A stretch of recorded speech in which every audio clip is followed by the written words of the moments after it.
Hello દોસ્તો, welcome back to my YouTube channel. કેમ છો બધા? આઈ હોપ કે બધા મજામાં જશો અને હું પણ મજામાં છું. તમારા બધાના આશીર્વાદ અને પ્રેમ સપોર્ટથી આશા રાખું છું કે તમારા બધાનો આશીર્વાદ અને પ્રેમ સપોર્ટ હંમેશા મારી ઉપર આવી જ રીતે બન્યો રહે. અને આજે તડકો બહુ સારો નીકળ્યો છે, તો મેં કીધું કે બ્લેન્કેટ ને ટુવાલ ને એવું બધું ધોઈ નાખું. તો ધોવાઈ ગયું હતું, તો ઉપર સુકવવા આવી હતી. તડકો પણ ખૂબ સારો છે આજે. ઠંડી ઠંડી ઋતુમાં તડકાની મજા માણવાની જ કંઈક શું કહેવાય મજા અલગ છે. તો ઘડીક વાર હું તડકે મેં કીધું ચાલી લો. તડકા શરીર ઠંડુ પડી ગયું હતું ઠંડીનું, તો થોડું ગરમ થઈ જાય સૂરજ દાદાના તાપ અને તડકાથી. અને આ જો અમારા બાજુના પ્લોટ છે બે. પેલો સરગવો છે, એમાં સરગવો પણ આવેલો છે, જોઈ શકો છો તમે. ને આ કેળ છે. એ લોકોએ પણ નાનું મોટું શાકભાજી ને એવું કંઈક વાવેલું છે. અને અમે તુવેર વાવેલી છે. તુવેર છે, પેલી ચોળી છે, આ તુવેર છે, જેમાં પણ ફૂલ કેટલા બધા આવેલા છે. અને પેલા ગલકા ને તુરિયા પણ વાવેલા છે. તુવેરમાં ખબર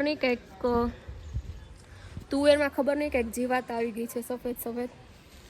અને નીચે આપણે તુવેરને પાણી પાવા પણ જવાનું છે, કેમ કે તુવેરમાં પાણી હમણાં પાયું નથી 2 દિવસથી, તો થોડીક સુકાઈ ગઈ છે. તો નીચે જઈ અને તુવેરમાં પાણી પાઈએ.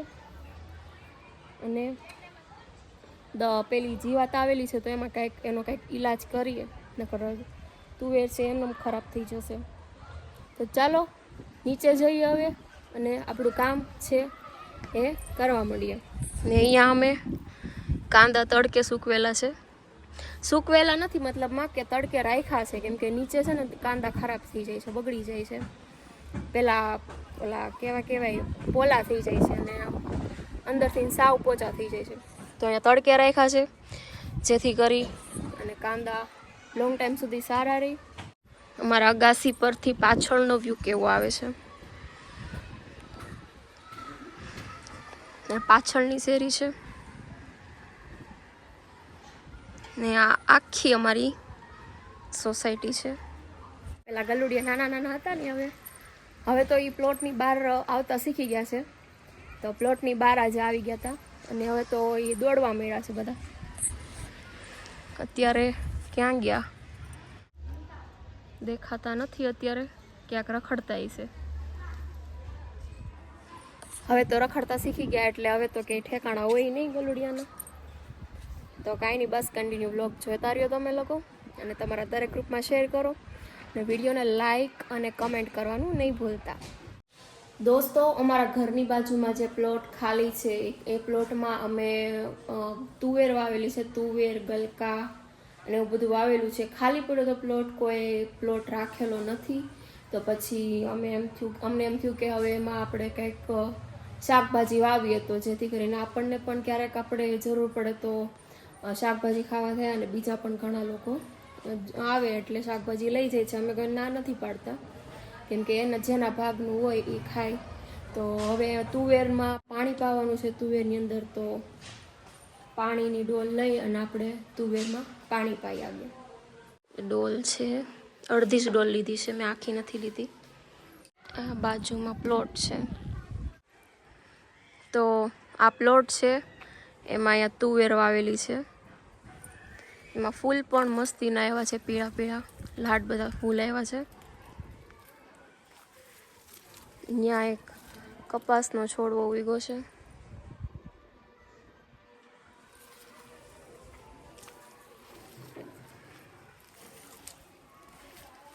અને આ છે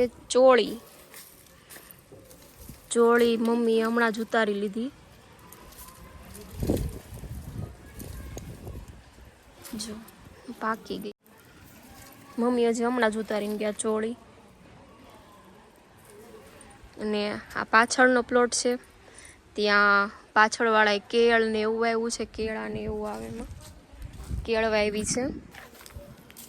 હું તમને બતાવું, જોઈ શકો તમે. આખા પ્લોટમાં કેળ વાવેલી છે અને આ છે અમારો પ્લોટ, અમારા ઘરની બાજુમાં જ છે એક્ઝેક્ટ.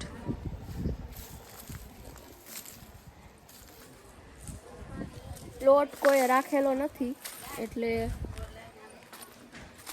અમે લોકો એમાં તુવેર વાવેલી છે. હવે આપણે એમાં પાણી પાઈ દઈએ.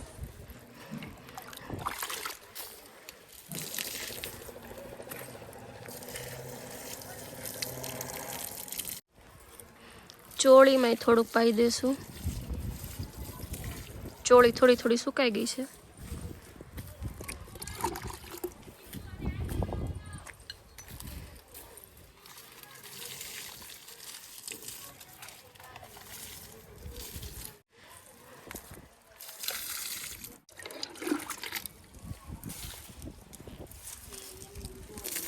તુવેરને પાણી આપણે પીવડાવી દીધું છે અને હું તમને ગલકાના ને નવેલા બતાવું.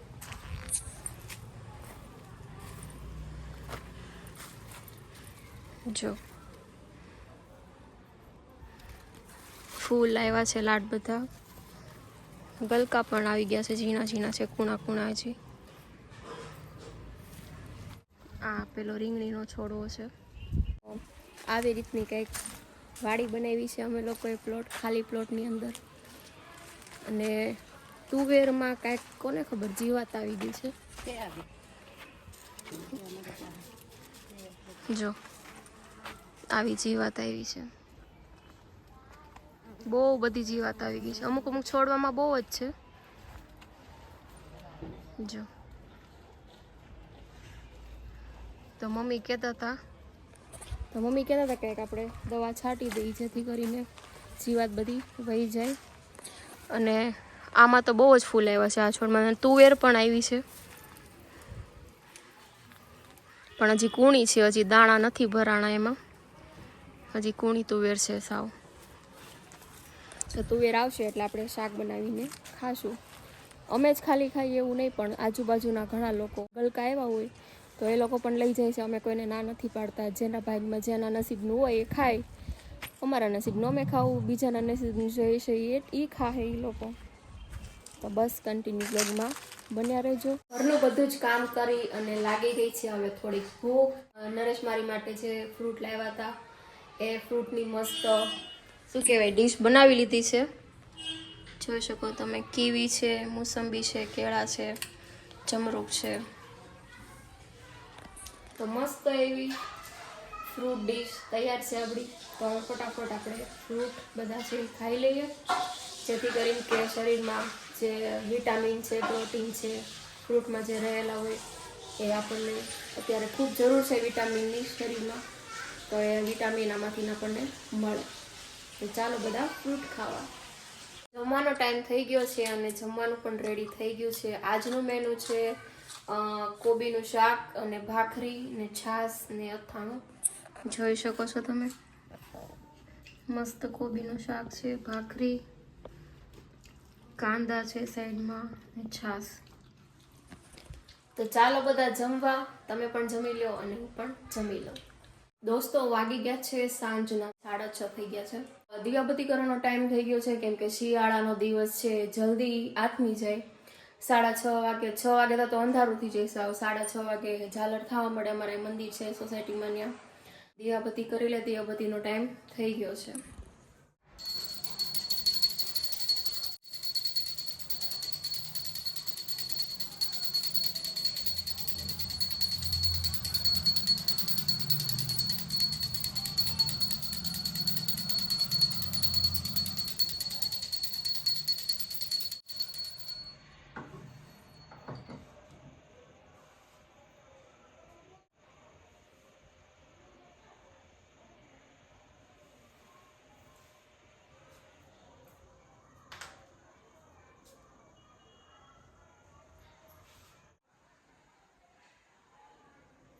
અને હવે અગરબત્તી છે એ આપણે નીચે તુલસી માના ક્યારામાં મૂકવાનું. અને તુલસી માને પણ દીવાબત્તી કરીને ધૂપ આપી દઈશું.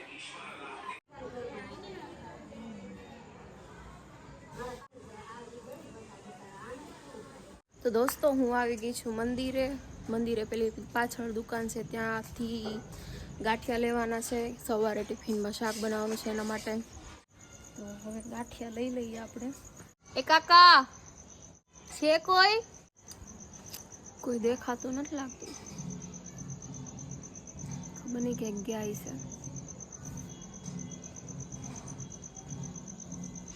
કાકા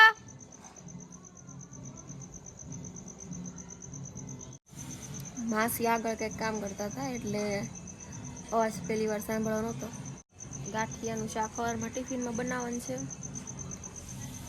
તો કીધું અત્યારે લઈ આવું એટલે સવારે પછી ટેન્શન નહીં, સીધું બનાવવાનું જ રહે શાક.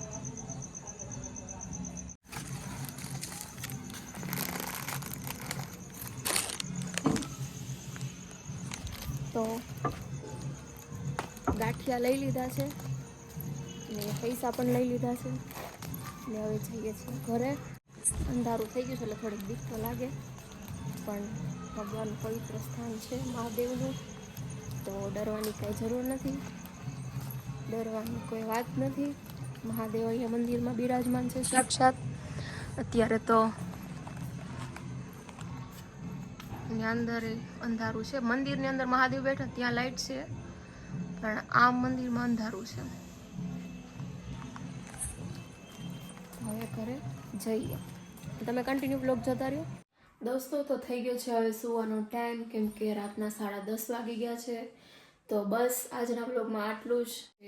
આઈ હોપ કે તમે લોકોએ આજનો બ્લોગ ખૂબ એન્જોય કર્યો હશે. તો કાલે ફરીવાર નવા દિવસના નવા બ્લોગ સાથે ફરી પાછા મળીશું. ત્યાં સુધી બધાને ગુડ નાઇટ, જય શ્રી કૃષ્ણ ને ટેક કેર.